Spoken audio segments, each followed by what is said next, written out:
Hey guys, happy Friday. Um, it's not actually Friday for me. I'm doing a lot of work this weekend on my website in particular, but that's okay. Love what I do, so I'll take it. But I want to hop on here today and just talk a little bit about feeling like a fraud and how that can be so destructive to your general well being and your overall success. Now, I work with female entrepreneurs, and it astounds me how often, as of late, I have heard one form or another of someone saying they feel like a fraud. And it happened today. I was in a meeting, it was a great meeting, and one of the women I was with has been in business forever. I mean, she is literally light years ahead of where I am. And she said she feels like a fraud at times. My jaw dropped. I felt like I was going to fall into the floor. Like, what do you mean? How is that? And then it really hit me that okay, so this is one of those feelings that probably never goes away. And that is kind of something that I tell my clients as well. Navigating feelings of being a fraud, navigating feelings of self doubt and overwhelm. There's always going to be times when they creep in. The key to it is how you approach those moments. How do you react? How do you bounce back? Because there's one state of thinking where you're caught in this perpetual sort of wheel where you can't break free of that thinking. And then there's the other part where you've got the skills and coping mechanisms where you're able to work through those things and able to say to yourself, okay, hold on. I may feel that way in this moment, but I know that's not my truth. And what do I do to get from how I'm feeling now to being able to clearly see my truth again? And that's the work I do. So if you said to yourself, Anna, you're always on here making videos and posting and talking about your work, that's what I do in a nutshell. I help teach you how to go from the spinning wheel of never really being able to stop feeling like a fraud, stop feeling the self-doubt, and stop feeling the overwhelm, to being able to navigate it so that when those moments come up, you can effectively get off the wheel and get moving forward and continue that forward movement. So I not only help you to make more money in your business, but I also help you to show up as the leader you were meant to be. So that's me in a nutshell. I had a couple people ask me this week, and I thought, hey, I should talk about that briefly in my video this week. So there you go. That's a quick snapshot of what I do. But anyways, what I wanted to talk about today was how do you start the process of going from feeling like a fraud to feeling more confident in your abilities and your success and the way in which you got to where you are, right? Because I'm speaking to you, female entrepreneurs. You got to where you are through resiliency, grit, determination, a dreaming attitude, and downright hard work and consistency, consistency, consistency. I keep drilling that into myself this week. That's my word for this week, and it's probably going to be my word for a number of weeks and months to come. Consistency, consistency. So, anyways, this isn't about me. So that's one of the things that really plays into it.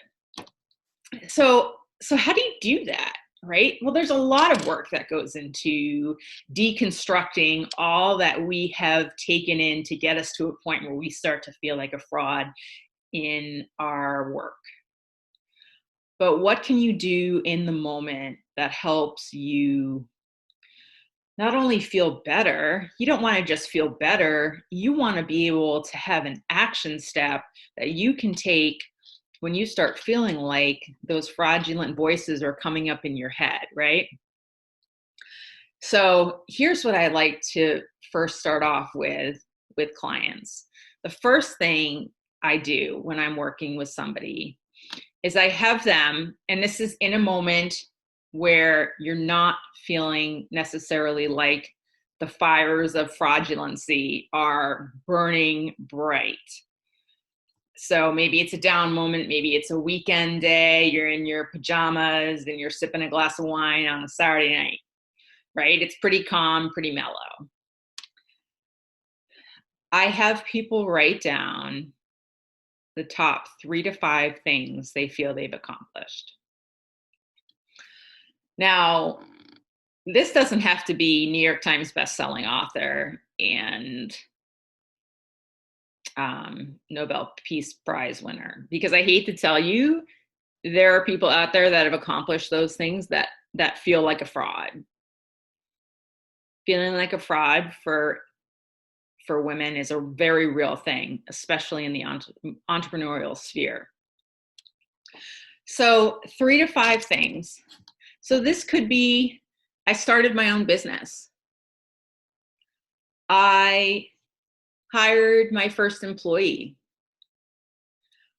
I coached and trained an employee that helped us raise our profits. I successfully worked with my first client. I spoke at my first event. There's so many different things that this could be, right? But what it is it's a list of things that you can refer back to. These are things that when those nasty voices in your head start coming up and doubting your abilities, overwhelming you, and just cramming your head with so much garbage that you feel small and inferior and inadequate and just not worthy of being at the spot you're at, you can say, no, look at some of the things I've done. Is it a perfect science? No. If this were easy work, people like me wouldn't be in business. This is hard work. This is untangling years and years of processed garbage that we've inhaled from, sadly, those around us, not intentionally trying to permeate our psyche, but nonetheless having a part in it, from society, from breaking with the norm, so to speak. I talk a lot about this for those of you that are not younger millennials.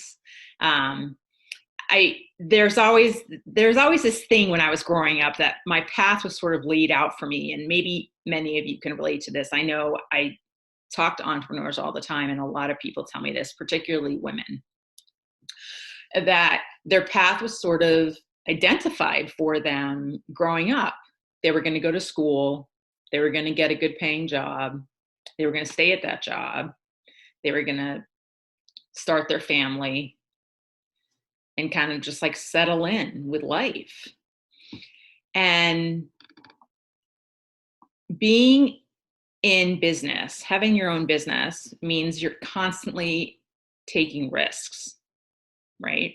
If you're growing, you're constantly taking risks.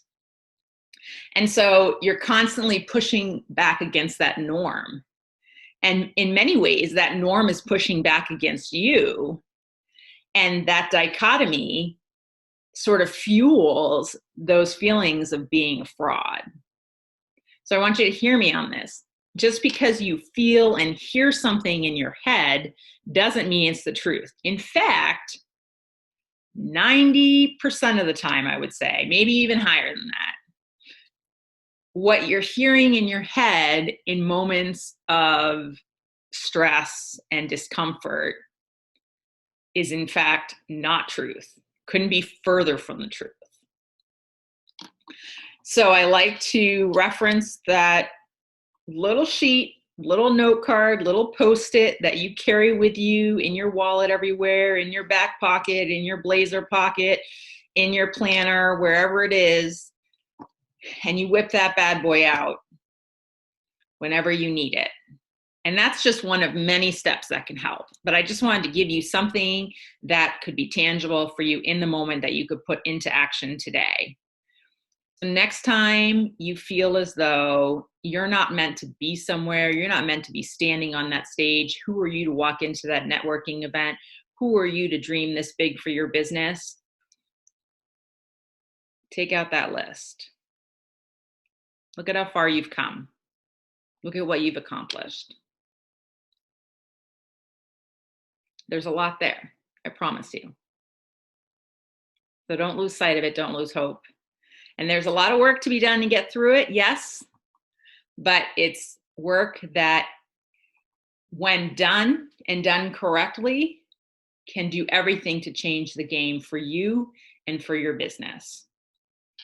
So, with that being said, before I end this quick video, I did just want to remind you that April 6th launches the newest program for Harless and Company, all about self-doubt, overwhelm, feelings of being a fraud. How does that show up for you? How do you navigate through it? And how do you develop an action plan so that every time it comes up for you, you don't have to be stuck circling with it just over and over and over again. You know how to identify it, you know how to remedy it, and you know how to walk through it and continue to make forward progress. If you're interested in learning more, I'd love to jump on a quick call with you. Let me know, send me a message, shoot me an email. My email is anna@harlessandco.com. Love to talk to you. I'm excited. The program is filling up, so I don't want you to lose your opportunity. Let me know. I do keep this at a smaller group because I like to have the intimate setting. It gives more of an opportunity for me to work with you on what's hampering your ability to work through these issues. It's not a one-to-one program, but you do get a lot of attention from me, and there's a one-to-one aspect at the end of it. So anyways, have an awesome, awesome, awesome weekend. And I hope nothing but wonderful things for you in the next couple days. Hope you're ending the week strong. And I will see you on Monday. Have a great rest of your day.